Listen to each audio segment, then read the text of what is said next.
Hello guys, and welcome back to Petite Ile in France. Bonjour. Yes, so first things first, the activate windows in the bottom corner. Oh great, yep.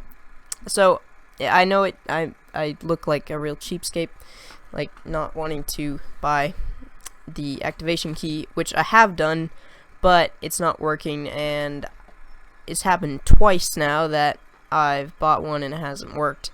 So yeah. Anyway, I think so today we are going to just, to kind of do the usual, hopefully get that silage pit covered up. And also this Unimog mod updated, so that's why this is now orange and there's no 3-point hitch on the back, which is why it's here instead of in the field. So yeah, that's the update. And without much further ado, or me, blobbering on here, let's get to the time lapse.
Alright, so yeah, we just well, we did a lot of stuff is what we did. We did a ton of stuff. I bought 2 tractors because, I don't know, the in-game tractors were getting a little boring, and I felt like on such a special map it deserved special machinery. Wow, that is funny. Look at that. So close. So, actually, that's already fertilized for some reason, so, or maybe it got it in the, so yeah, we're good to go. Yeah, also, you saw that I did the Unimog karting, which sort of worked, but it was a little slow. And sorry about it being nighttime the whole time. I just didn't want this to grow another stage, and then, you know, have to deal with that, because that would, the crop destruction would ruin all my plans. And yeah, that's pretty much it. I hope you enjoyed the pretty large time lapse there was today, and make sure to check out some of my other videos if you did like that, and I will see you later.